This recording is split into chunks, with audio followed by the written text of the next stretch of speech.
My sister-in-law took my son to her house, left him hungry and allowed her son to bully him, so I allowed karma to destroy the freedom she once enjoyed. Hi everyone, I'm a 37-year-old woman and have been married for 9 years. My husband, Harry, is 40, and we have a 7-year-old son, Nate. Harry's sister, Kim, also has a son around the same age as Nate. Her son, Dean, and my son used to be close. We used to have playdates almost every other day until recently. For the past couple of months, Nate has been telling me that Dean is bullying him at school. Both of them go to the same school and used to be in the same class, but after my son complained about being bullied and made fun of by Dean, I spoke to their principal and had his class changed. Both of them are in 2nd grade, and I tried everything to fix the situation before taking that step. I had spoken to Kim about the bullying, but she laughed it off and said that the boys were just being boys and that they'd get over it. My son's a rough and tumble little boy too, so if he was actually complaining about being constantly bullied by Dean, then I believe there was something wrong, and it wasn't just playing rough. When talking to Kim didn't work, I spoke to his teacher and had them separated. Since then, Kim and I haven't exactly been on good terms, and I avoid her at family gatherings because I don't want to speak to her. Her son is very unruly and rude and has absolutely no idea how to behave in public, and he's just 7, so things must be pretty bad. You guys can imagine I don't think he's a good influence on my son, so I've stopped them from hanging out together and have told Nate to keep a distance from his cousin. He's okay with it because he was getting bullied and didn't get along with his cousin anymore. Kim was either oblivious to all of this or she just didn't want to acknowledge that there was something wrong with the way her son had been behaving recently. This might also have something to do with Kim's recent breakup, I'm not sure though. She was dumped by her boyfriend of 3 years just 6 months ago, but none of us know the reason why that happened. She's been weird ever since that happened. It seems like she's very detached from everyone now and only cares about herself, not even her son. She'd never married Dean's father, and they had broken up within a year of Dean's birth, but he had continued to co-parent their kid. He lives nearby, so Dean can continue to go to the same school, and he and Kim can easily take turns looking after Dean. As far as I know, they're not exactly on good terms, but they're not on bad terms either. He's not really close to the family, so we don't see the guy unless it's Dean's birthday that's being celebrated or at Kim's house, which is a holiday that she hosts every year.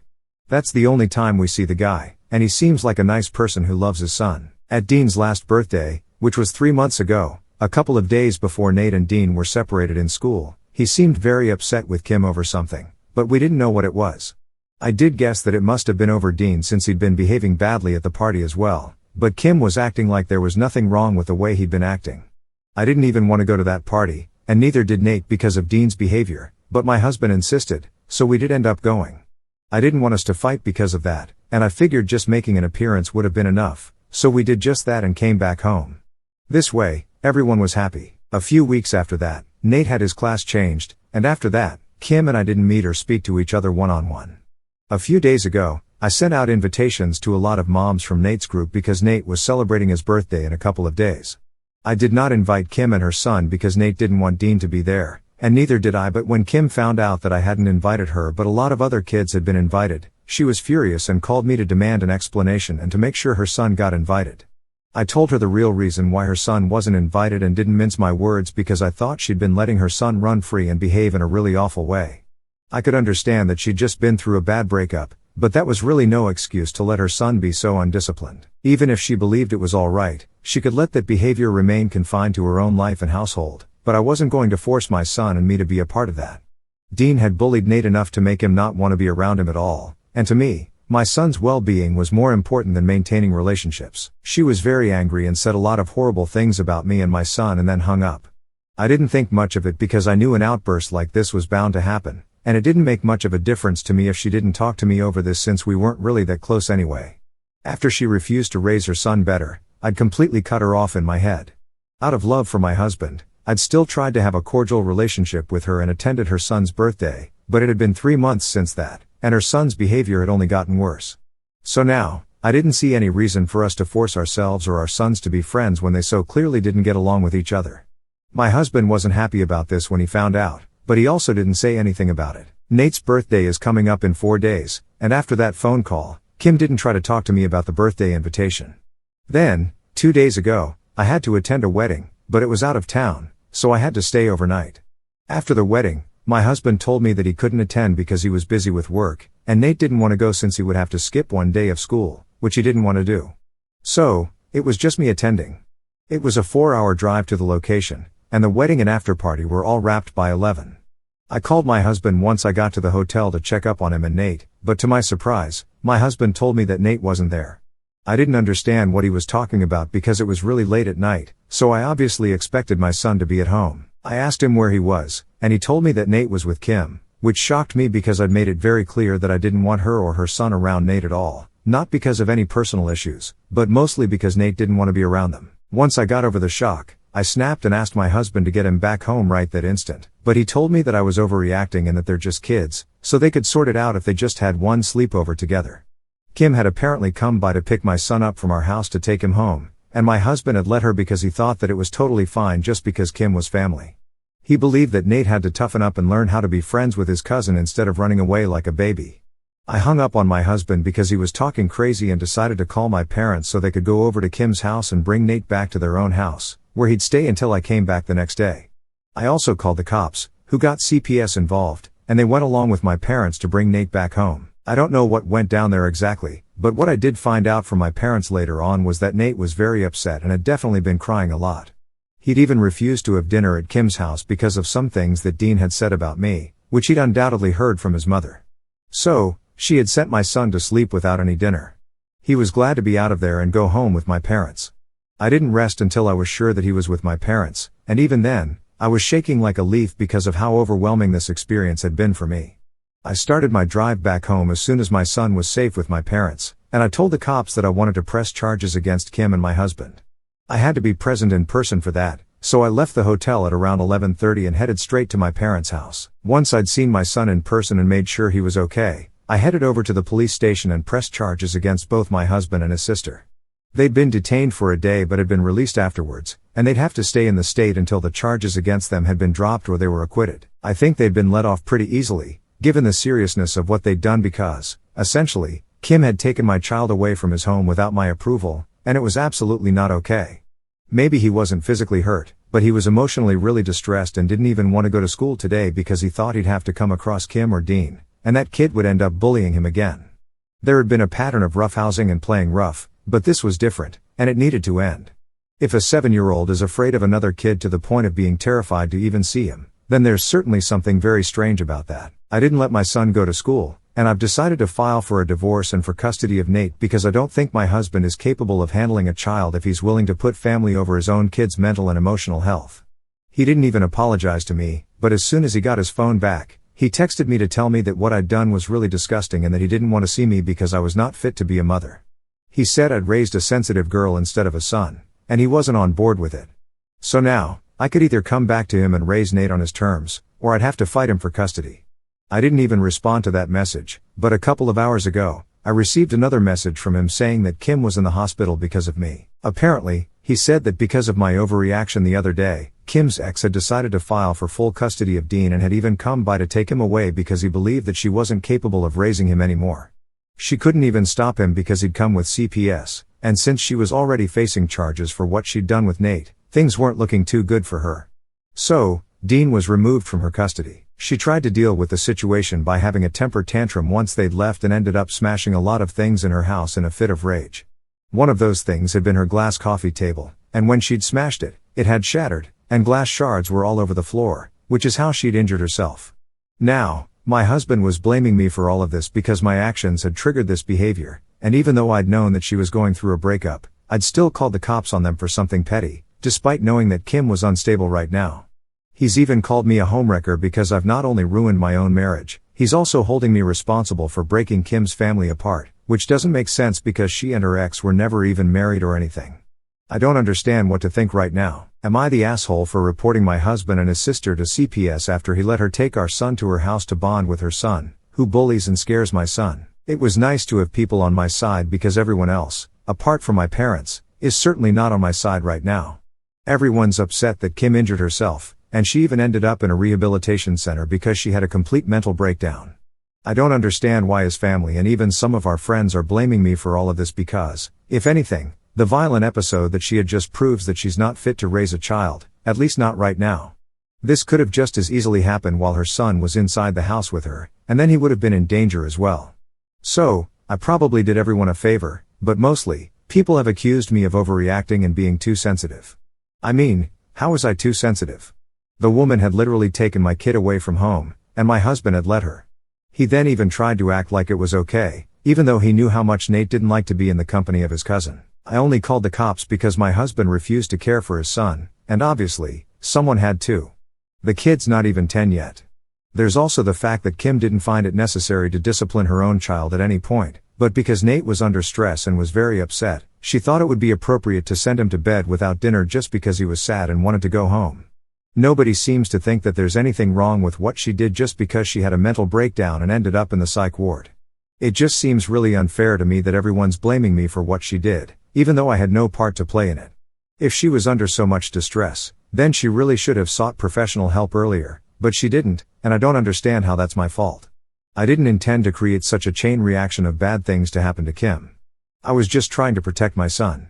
I don't understand why that's so hard for certain people to accept. I've already been feeling really upset about the divorce that's going to take place, and this is certainly not helping my situation. I feel like I just had to vent and let all these feelings out somewhere, so I'm treating Reddit as my journal right now. I need a lot of mental strength to get through this because what happened with Kim was bad, and I do feel sorry for her, but I don't think lashing out at me is the right move like most of my friends and my husband's relatives seem to think it is. My only solace is that at least Nate is happy, and he's even resumed going back to school now. He's happy now that Dean's father has taken Dean away, so they can start afresh. They've moved a few blocks away, and Dean's going to another school now. From what I heard from a couple of the mothers who keep in touch with the faculty, it's not ethical to gossip about the parents, but this is the first time that the gossip has been any help to me, so I'm thankful. Nate's back to school again, and as for the divorce and custody, I've already filed for divorce and for custody. My husband's yet to be served, but I'm sure that when he is, he's not going to let this go without a fight. I've already told my lawyer to take a look at our finances because 9 years is a long time, and I don't want him to screw me over, which he might try to do now that he and his family suddenly hate me. I can't say this is coming as a surprise. I'd always known that he was fiercely loyal and protective of his family, but I really had never imagined that he would pick them even over us. I don't understand how he can just treat me like this after almost a decade of being together. I'm kicking myself for not letting him go the second he showed the first signs of wanting Nate and Dean to still be friends, even after our son was being bullied. I should never have attended that damn birthday party with my son and shouldn't have dropped that fight so easily. Then, maybe we could have at least ended our marriage without so much drama, but unfortunately, I thought about giving him a second chance, and well, look where that landed me. Hey guys, so today, my husband responded to the divorce petition, and he isn't contesting it, which is a relief because I don't think I would have been able to handle the stress of that. But he's not ready to give up custody of Nate yet, so that's going to be a problem. My lawyer and I did see this coming, and we prepared for it, so we're hoping it works out well for us, and I think it will because, after what my husband did, I don't think any judge would want Nate to remain in his custody. He also hasn't visited Nate or me ever since I left, and I've been living with my parents for a while now. He hasn't even contacted me to check up on how Nate has been doing, which is kind of surprising since he wants custody of his son but can't be bothered to ask how the same kid is doing. It's funny, but since it works in my favor, I'm cool with it. Nate has been asking about his father, and it's going to be tough breaking the news to him, but I'll have to do it at some point. I wasn't strong enough to do it so far, but now that I'm going through with the divorce, it feels a lot more real, and I know I'll have to let the poor guy know that his dad probably won't be around the way he used to be. I know my son's going to be just fine with me, but it still feels awful because he's still just really young and small. It breaks my heart, and I'm hoping that the love from his grandparents and me, of course, can help him feel better, but nothing ever fills the void of a father figure. I know that, and I'm really upset that I'm going to have to put my son through that. My parents have been supportive and have been taking care of Nate. I guess it helps because they're both retired now and don't have much to do around the house. This keeps all of them occupied, and I can focus on the mediation process and my work without constantly worrying about whether Nate's emotional needs are being met or not. I mean, I do play with him and talk to him every night for about an hour before I tuck him into bed, but I constantly keep feeling guilty, like that's not enough for him, even though he's been really brave and hasn't complained about it even once. I just worry about whether I'm being a good mom or not, and I really hope that I am because, otherwise, I don't know who I am. This is the night before the first mediation session for the custody case. It's around 3 in the morning right now, and I'm shivering, even though it's a summer night and relatively warm, because of what my psychotic, crazy, immoral, soon-to-be ex-husband just did. It started when Nate and I were just about to go to bed at around 9:30. Someone rang the doorbell, and my dad was soon in our room, telling me to come downstairs because my husband was at the door. He didn't understand what was going on, and neither did I. I told him that I didn't want to speak to my husband, so he needed to go away. My dad said that he seemed totally out of sorts and suspected that he was either really drunk or on drugs. He asked me if I wanted to call the police. Before I could even answer, I heard my husband screaming out my name and then yelling out expletives directed towards me. I freaked out a little, and so did Nate, so I told my dad to call the police immediately. We'd hardly even dialed when we heard the sound of smashing glass from downstairs, followed by my husband laughing loudly and then the sound of a car pulling out, which meant that he'd left. My mother had already fallen asleep before my dad showed up, but as soon as she heard the sound of the glass breaking, she rushed upstairs to check on me. Thankfully, all of us are unharmed, but we were all really traumatized and didn't dare to move or do anything until we were sure that he wasn't loitering around anymore. We'd heard the car drive away, but we still couldn't believe that this was happening and were scared of even breathing too loudly. When we went down to check the damage, we realized that the psycho had thrown one of the potted plants my mom keeps outside for decoration into the house through the glass window in the living room. There was glass all over the floor. After that, we wasted no time in calling the cops and pressing charges against him for destruction of property and also harassment. It turned out he had been drinking and celebrating that he had finally managed to get rid of me with his family in the house that we had lived in for so long. It was his family's bright idea to go to my house the night before the first mediation meeting to mess with me a little bit. Of course, they hadn't seen this coming, and when we came face to face at the police station, his mother was practically begging me to let this one incident slide and claiming that it was just a prank. It took me a lot of restraint, but I managed to ignore her altogether and came back home. It's been a couple of hours since, but I still haven't been able to bring myself to process any of this. It feels weird that the guy who had been the love of my life for so many years is even capable of doing something as nasty and deranged as this. Nate, mercifully, had drifted into a fitful sleep, though the trauma lingered in his small frame. He kept murmuring, asking if the voice he'd overheard belonged to his father. My heart ached at his question, and I found myself at a loss for words. Instead of answering, I chose silence, believing it was kinder to shield him from the truth for now. He deserves the innocence of childhood, unburdened by the chaos that unfolded. I'm still reeling, grappling with the shock of it all. I've confided in my lawyer about the incident, as I doubt my husband will attend our scheduled mediation tomorrow. First thing in the morning, I'll be filing for a restraining order to protect us. The divorce from my husband is now finalized, a process that, though protracted, was accelerated by the court due to the urgency of our situation. I've been granted full custody of Nate, a relief that feels like a weight lifted off my shoulders. I'm immensely grateful that neither my husband nor his family will have a place in our lives moving forward. From what I've heard, Kim remains in treatment, addressing her mental health struggles, while my husband faces the consequences of his actions, likely with jail time looming. Nate and I are attending therapy together, working to heal the emotional scars inflicted by his father and his family. To bring some joy back into our lives, I'm planning a special Motherson getaway, a chance for Nate to smile again. The road has been grueling, but this feels like a fresh start. I'm filled with hope, eager to embrace the possibilities that lie ahead for us in this new chapter.